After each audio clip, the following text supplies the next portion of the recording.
अस्सलामु अलैकुम वरहमतुल्लाहि वबरकातुहू। फिलिस्तीन का सपोर्ट करने वाला आतंकवादी है या इजराइल का सपोर्ट करने वाला आतंकवादी है, इसका फैसला आप कमेंट बॉक्स में कर दीजिएगा। मैं कुछ नहीं कहूंगा, सिर्फ चंद बातें आपके सामने रखूंगा, फैसला आप कर दीजिएगा कि फिलिस्तीन का सपोर्ट करने वाला आतंकवादी है या इजराइल का सपोर्ट करने वाला आतंकवादी है। 3 दिन से ये जंग चल रही है फिलिस्तीन और हमास की, इजराइल और हमास के बीच में। हमास ने 7 तारीख को इजराइल के ऊपर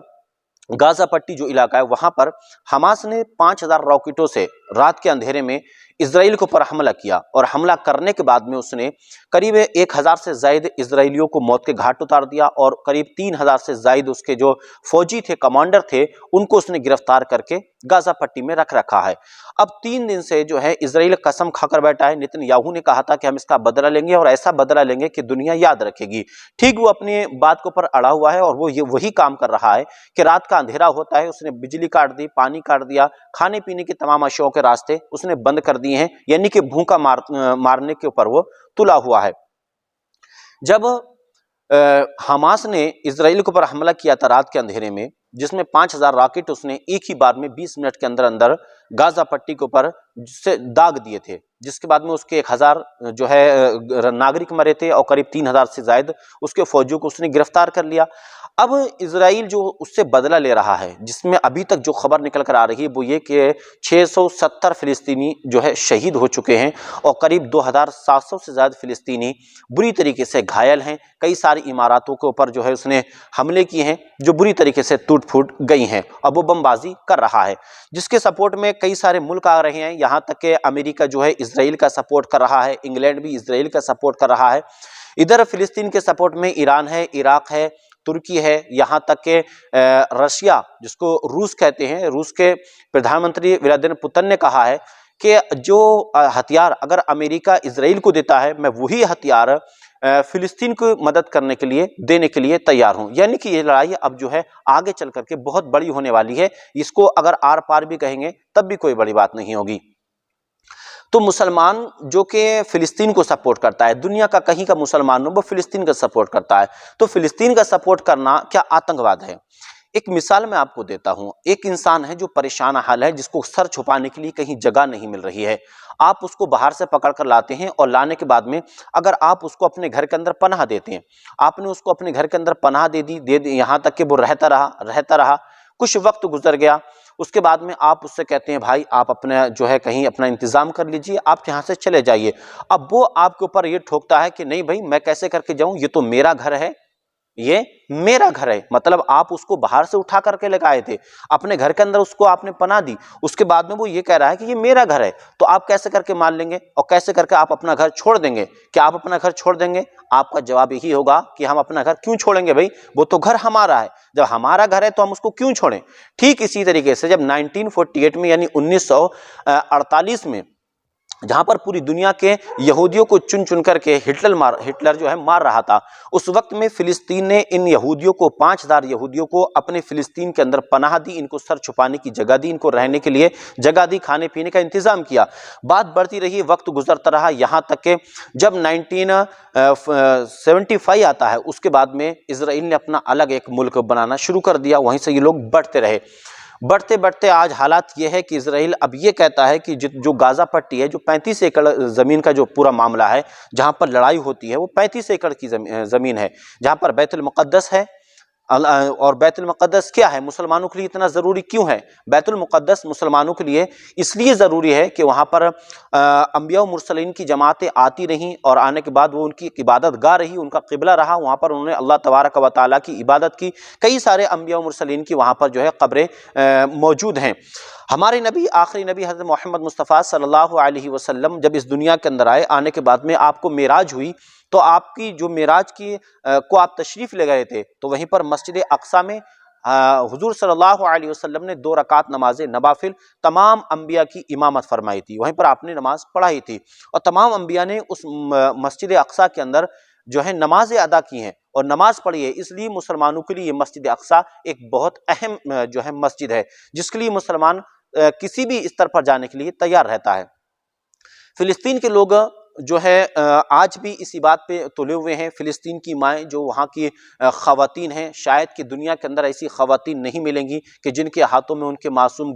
दूध पीते बच्चे हों और जो शहादत की मौत, जिनके शौहर सामने हो और शहादत की मौत, जिनके लाडले नौजवान सामने हो और शहादत की मौत, अपनी आंखों से मौत को सबसे करीब से देखने वाली ये फ़िलिस्तीन की खातूनें हैं कि जिन्होंने मौत को अपने बहुत करीब से देखा है, अपने हाथों में अपने बच्चों की शहादत होती हुई देखी है, अपने हाथों में अपने शौहरों की, अपने खाविंदों की शहादत होती हुई देखी है। तो ये फ़िलिस्तीन का जो मसला है, ये किसी के बाप की जागीर नहीं, बल्कि ये फ़िलिस्तीन अपने हक के लिए, अपनी जगह के लिए, अपनी प्रॉपर्टी के लिए लड़ रहा है, जिसके लिए तमाम मुल्क, बड़े बड़े मुल्क सामने आते हैं और उसके ऊपर फैसला कराना चाहते हैं, लेकिन फैसला आज तक नहीं हो पाया है। शायद कि ये फैसला हो भी नहीं पाएगा। लेकिन अब हमास जो कह रहा है, हमास का दो टूक एक ही बयान है, वो ये, या तो हम फिलिस्तीन को आज़ाद करेंगे या हम शहादत पाकर इस दुनिया से ख़त्म हो जाएंगे। यानी कि हमास